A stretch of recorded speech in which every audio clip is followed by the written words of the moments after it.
Olá, eu sou o Loren e hoje eu quero conversar sobre o poder da sua escolha, sobre o quanto a sua decisão determina o modo como você se sente diante de uma situação. Quero trazer um exemplo prático para a gente começar essa conversa de hoje. Há alguns dias eu entrei em um carro e antes de entrar nesse carro eu estava me sentindo bem. Depois que eu entrei no percurso, eu comecei a sentir um mal-estar do nada. Então eu parei para estar presente com aquela sensação, prestar atenção no meu corpo, na minha respiração, e eu pude ver pensamentos passando na minha tela mental.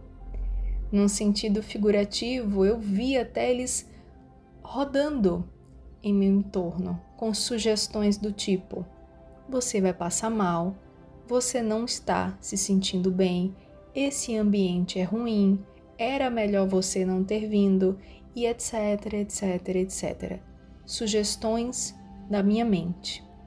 Então, estando presente com aquele momento, eu percebi um som, estava tocando um som até baixo no carro, porém com uma música que para o meu personagem, a minha personalidade Loren, era algo ruim, era um som sombrio daqueles que toca em filme de terror.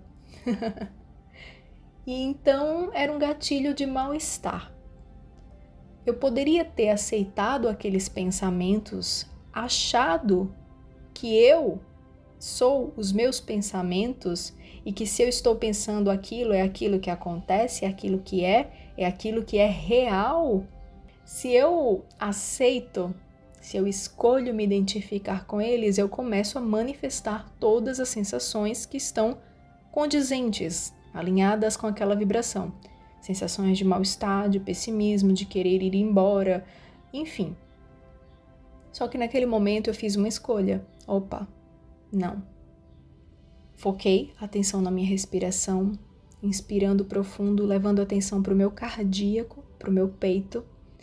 Ao inspirar, trazendo a energia da terra através da sola dos meus pés, subindo por todo o meu corpo, descendo energia através do topo da minha cabeça e essas energias se encontrando no meu coração e o meu coração se expandindo.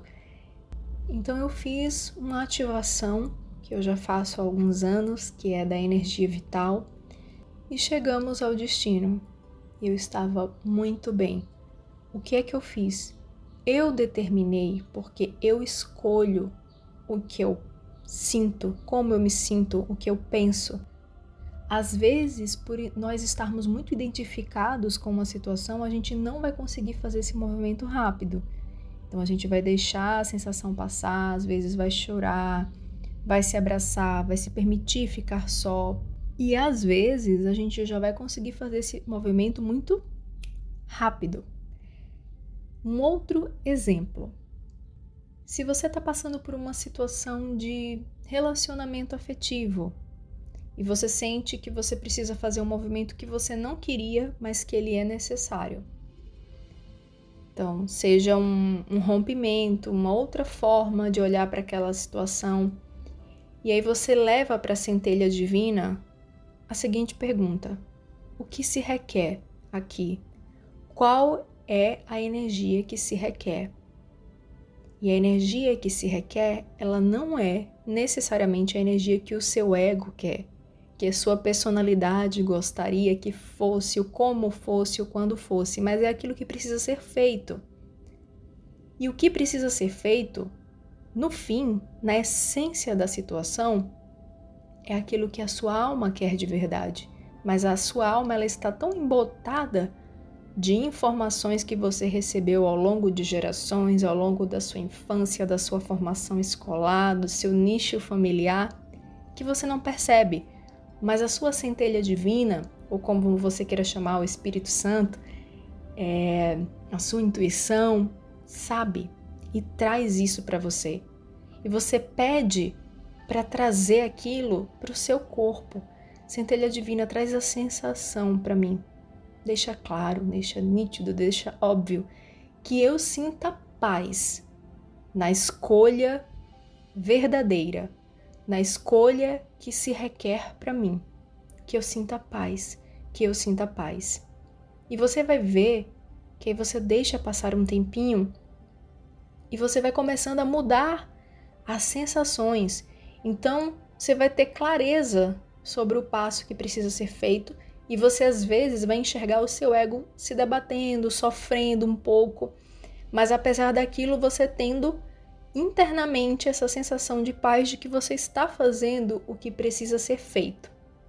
E isso é muito bom. O restante da cena vai se transformando aos pouquinhos. O principal já foi feito, que é o seu olhar sobre aquela situação.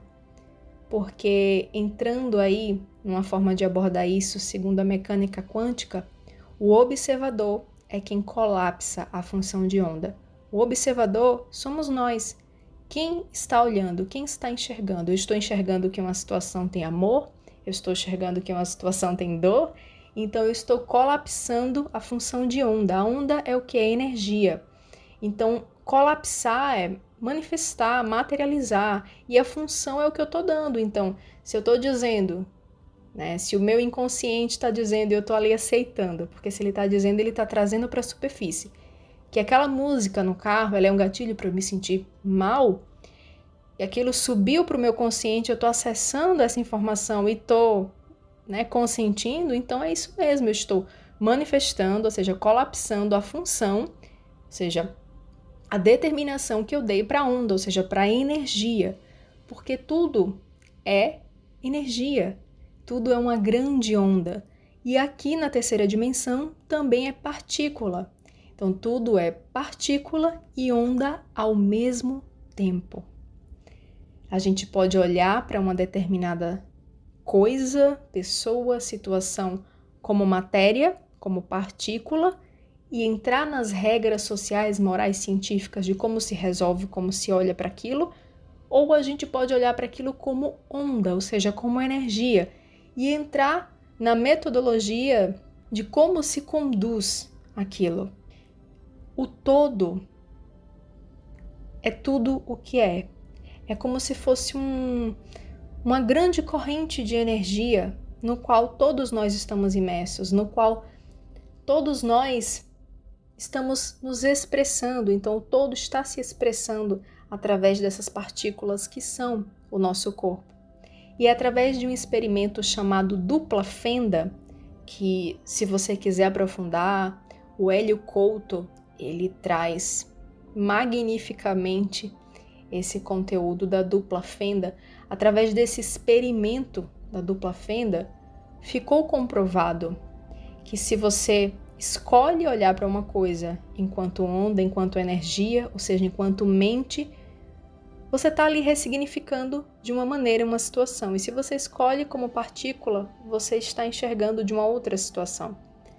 De uma maneira assim bem geral e bem simples de se falar sobre o experimento da dupla fenda, basicamente é o seguinte: nós temos ali a dupla fenda, que são dois buraquinhos, né? Dois buraquinhos e um cientista. A gente tem ali o movimento dos elétrons, né? Porque tudo é constituído por átomos e os átomos eles têm partículas subatômicas, que são os elétrons, os prótons e os nêutrons. Então, no experimento, o cientista ele estava ali observando os elétrons para chegar no final de uma esteira. Enquanto ele observou os elétrons, como onda, um elétron, ele passou por dois buraquinhos. Quando ele mudou ali o seu ponto de vista, de percepção, e começou a observar aquele elétron como partícula, ele passou por apenas uma entrada. E outra coisa curiosa, quando ele já tinha observado como onda o movimento do elétron, como energia, e ele passou pelas duas entradas, um elétron passou pelas duas entradas ao mesmo tempo, quando já tinha passado e o observador, que é o cientista no caso do experimento, mudou seu ponto de vista, a sua percepção sobre o fato, e começou a enxergar como partícula algo que já tinha sido observado e resolvido, voltou e virou partícula. Foi ali manifestado a partícula. E o que isso quer dizer? Esse terceiro ponto significa que se em um momento você olhou para algo, para o corpo, como sendo apenas matéria e que está precisando apenas de comida e remédios e roupa, você está entrando naquele conjunto de regrinhas de como a coisa funciona, do que precisa ser feito, da quantidade de água, de comida, de sono, do tipo de roupa, do tipo de corpo. Mas a partir do momento, você mudou de ideia, você fez uma nova escolha e você escolheu olhar para aquilo como onda, ou seja, como energia, você começou a olhar para os pensamentos, para as emoções, você mudou seu ponto de vista. E a partir desse momento, você acessou também uma nova realidade. Então, a realidade ela se modifica. A forma como tudo passa a se materializar e a fluir vai se modificando.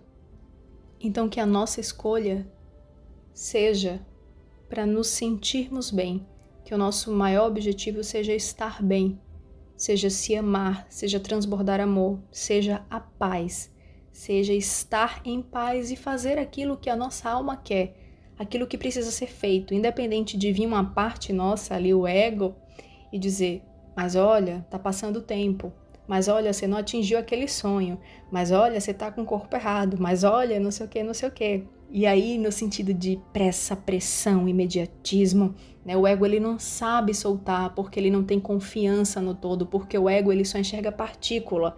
O todo, a fonte, o divino enxerga energia, o movimento maior sobre como tudo acontece. E se a gente olha dessa maneira para as coisas, né?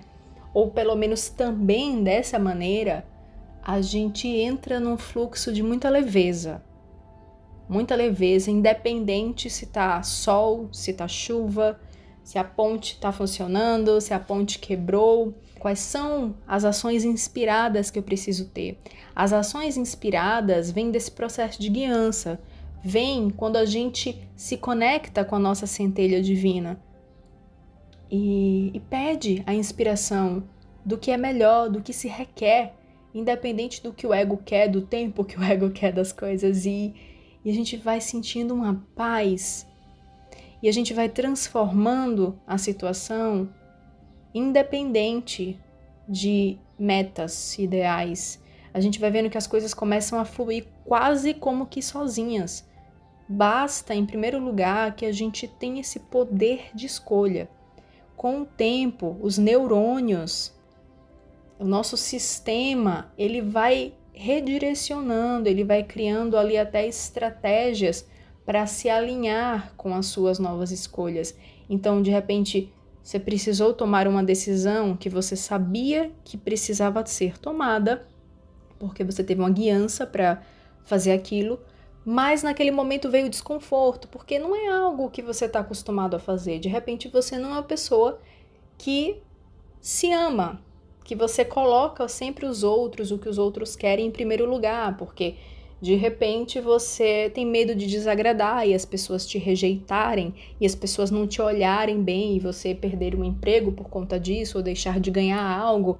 Mas ao passar, né, das suas práticas, o seu próprio sistema, os seus neurônios ali vão criando novas estratégias de uma maneira que nas suas próximas decisões vai ficando mais leve, você já vai tendo mais um ponto de confiança. Então, traz para sua consciência que o seu poder de escolha, ele determina como você se sente, como você observa as coisas e que só você pode fazer por você isso. Um beijo no seu coração.